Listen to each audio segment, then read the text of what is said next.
नमस्कार दोस्तों, welcome to info and study. I am Mayank Rajesh and today we'll discuss about the Atal Tunnel. It was a very ambitious project of the Indian government and that has been completed on 3rd October 2020 this month. इस ambitious project पर हम बहुत ही detail में चर्चा करने वाले हैं। इसके लोकेशन पे चर्चा करेंगे, इसके टाइमलाइन पे चर्चा करेंगे, इसके ऑपरेशन पे चर्चा करेंगे और इसके सिग्निफिकेंस पे चर्चा करेंगे। तो हर एस्पेक्ट को हम देखने वाले हैं। सबसे पहले ये देखिए, यहाँ हमारे प्रधानमंत्री नरेंद्र मोदी जी जो कि यहाँ पर इनॉग्रेशन कर रहे हैं 3 अक्टूबर 2020 को अटल टनल का।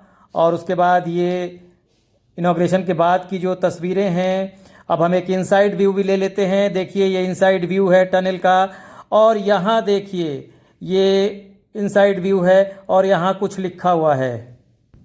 क्या लिखा हुआ है? देखिए, welcome to the world's longest highway tunnel above 10,000 feet. So it's clear कि 10,000 फीट की ऊंचाई पर, यानी समुद्र तल से 10,000 फीट 10,000 फीट की ऊंचाई पर बनाया जाने वाला विश्व का सबसे लंबा टनल है। इसका मतलब ये नहीं लगाया जाना चाहिए कि ये विश्व का सबसे लंबा टनल है या विश्व का सबसे लंबा रोड टनल है। World's longest road tunnel is there in Norway, वो मैं लास्ट में बताऊंगा। ये उस कॉन्टेक्स्ट में सबसे लंबा है जब हम समुद्र तल से 10,000 फीट की ऊंचाई की बात करते हैं। अब देखते हैं कि इसका लोकेशन कहां है। देखिए, इसका जो लोकेशन है वो eastern Pir Panjal range of Himalaya on Leh Manali highway in Himachal Pradesh under Rohtang pass. तो रोहतांग पास जो दर्रा है उसी के नीचे ये टनल बना हुआ है जो कि हिमाचल प्रदेश में पड़ता है। तो इसको हम देखेंगे मैप की सहायता से ताकि आपकी बेटर अंडरस्टैंडिंग हो सके।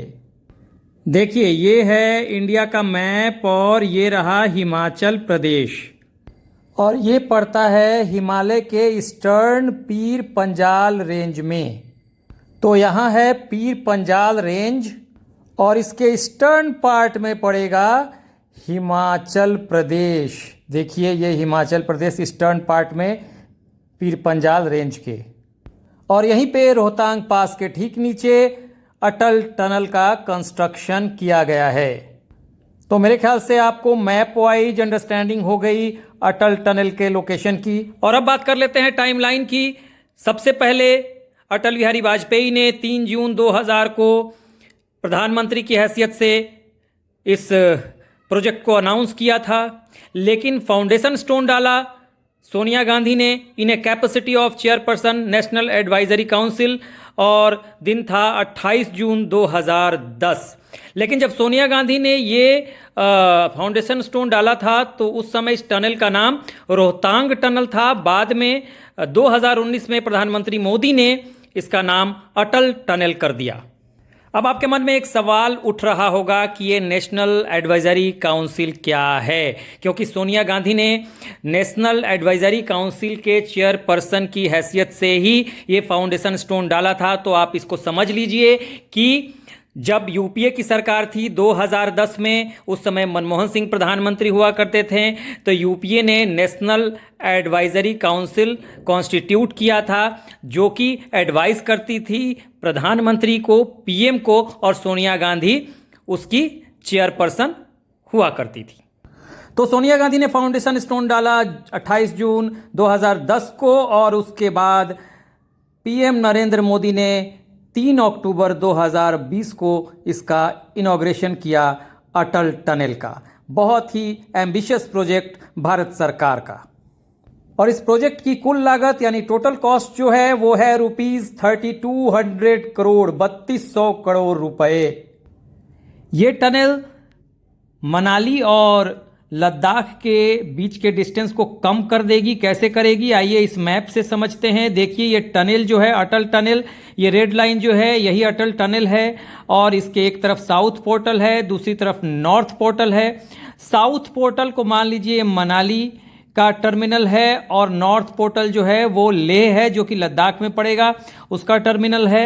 अब ये जो डिस्टेंस है ये कैसे कम हो गया है, इसे हम समझने की कोशिश करते हैं। देखिए, पहले क्या होता था कि ये यहाँ एक मैप में रोहतांग पास दिखाई दे रहा है, ग्रीन लाइन इसे इंडिकेट कर रही है।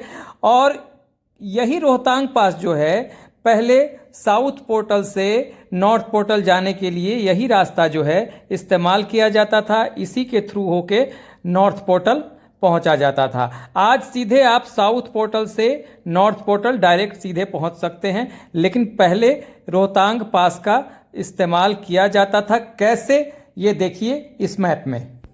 देखिए आप इस ग्रीन लाइन को फॉलो कीजिए जो साउथ पोर्टल से निकल रही है, और फिर ये लेफ्ट घूमेगी, लेफ्ट जा रही है, और फिर फाइनली ये लेफ्ट घूमती है और नॉर्थ पोर्टल पहुंच जाती है।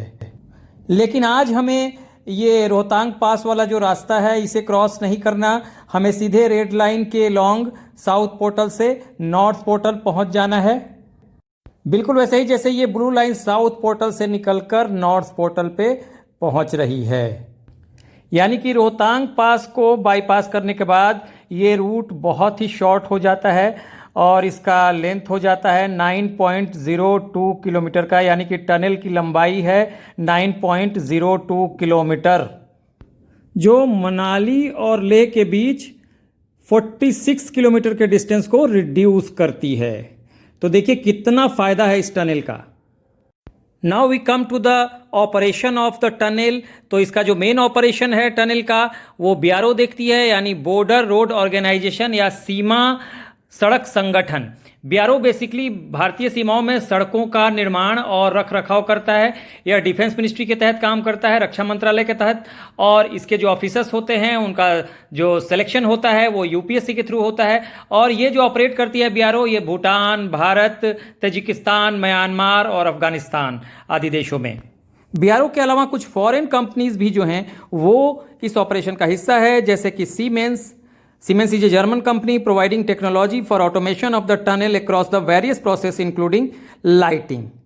एक दूसरी कंपनी है सेवरोनिक, जो कि एक टर्किश कंपनी है, that provides electromechanical works to the tunnel। और यही नहीं, ये कंपनी वर्ल्ड वाइड इस टनल को प्रमोट भी कर रही है। शायद आने वाले समय में इसे भारत से और बिजनेस की उम्मीद है, क्योंकि भारत में आने वाले समय में बहुत सारे टनल्स इस तरह के बनने वाले हैं, ब्रिजेस बनने वाले हैं, तो इसे उम्मीद है कि बड़ा बिजनेस मिल सकता है। लेकिन ये देखने वाली बात होगी, क्योंकि कश्मीर के मुद्दे पर तुर्की का जो झुकाव है, वो इंक्लिनेशन जो है वो पाकिस्तान की तरफ है। तो क्या जैसा कि इंडियन गवर्नमेंट ने चाइना की कुछ कंपनियों को बैन किया है, तो क्या वो तुर्की के साथ भी यही रुख अपनाती है या नहीं, ये तो देखने वाली बात होगी।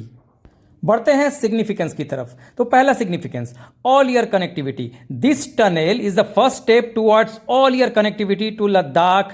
The tunnel has the potential to link Ladakh to Manali and Chandigarh throughout the year, as it would bypass Rohtang pass which is full of snow in winter. देखिए क्या होता था, पहले तो मैंने बताया भी था मैप के थ्रू कि पहले रोहतांग पास को क्रॉस करना पड़ता था, तो वहाँ पे सालों भर उस रास्ते से गुजरना मुश्किल है, क्योंकि वहाँ पर जो है विंटर में स्नो हो जाता है। देखिए इस मैप में मैं दिखा रहा हूँ, यहाँ पर ब्लू लाइन से रोहतांग पास, और ये देखिए यहाँ पर स्नो रहेगा। तो यहाँ पे सालों भर की कनेक्टिविटी तो हो नहीं पाएगी। लेकिन इस टनल की वजह से क्या हो गया, अब तो इस रूट से हमें जाना नहीं, तो उस टनल की वजह से सालों भर की कनेक्टिविटी हो गई। तो थ्रू आउट द ईयर यहाँ कनेक्टिविटी बनी रहेगी, ये एक सिग्निफिकेंस है। The next significance is strategic. It provides a strategic advantage to the country's armed forces by providing year-long connectivity to border areas. It will save an entire day for troops and supplies as they move towards forward posts. तो सीधी सी बात है कि अब border areas पर इनका access जो होगा armed forces का, वो बहुत आसान हो जाएगा, और ये सालों भर की कनेक्टिविटी से बहुत आसान होगा। ईयर लॉन्ग कनेक्टिविटी होगी, जब चाहेंगे ये बॉर्डर पे पहुंच सकते हैं, बॉर्डर एरियाज में पहुंच सकते हैं, तो देश के हित में भी बहुत अच्छी बात होगी। यही नहीं, लद्दाख को बेसिक फैसिलिटीज़ में भी सहूलियत होगी, जैसे हेल्थ केयर, फूड, वेजिटेबल, ये इनको बड़ी आसानी से अवेलेबल हो पाएगा। देखिए यहाँ से आप नोट डाउन कर सकते हैं, the residents of Ladakh who had to face immense hardship to avail even basic facilities like healthcare and food supplies will now be able to reach Manali and connect with the rest of the country using this tunnel. Essential commodities like petrol and vegetables would likely be available throughout the year. Further, it is boon for farmers, यानी किसानों के लिए वरदान. The drop in travel time will help many, especially farmers whose precious crops like peas and potatoes will no longer rot in trucks before reaching the market. Actually पहले क्या होता था, जब रोहतांग पास वाला रूट फॉलो किया जाता था तो उस समय ज़्यादा लगता था, तो ट्रकों में जो पोटैटोज़, पीज़ और भी जो वेजिटेबल्स और फ्रूट्स हैं उनको मार्केट तक पहुंचने में लंबा समय लगता था, कई बार वो सड़ भी जाते थे. लेकिन अब इसकी संभावना कम हो जाएगी क्योंकि यहाँ जो रूट है वो शॉर्ट हो गया है. और ये लद्दाख के रेजिडेंट्स के लिए भी खुशखबरी है, क्योंकि जो लोग वहाँ टूरिज़्म में इन्वॉल्व हैं, टूरिज़्म सेक्टर में, तो उनको यहाँ एक बूस्ट मिल सकता है टूरिज़्म का. तो ये एक अच्छी बात है, कनेक्टिविटी बन गई. सालों भर अगर कनेक्टिविटी रहती है तो टूरिस्ट आ जा सकते हैं, तो एक बड़ी बात होगी वहाँ के टूरिज़्म सेक्टर में काम करने वाले रेजिडेंट्स के लिए. तो ये एक सिग्निफिकेंस है.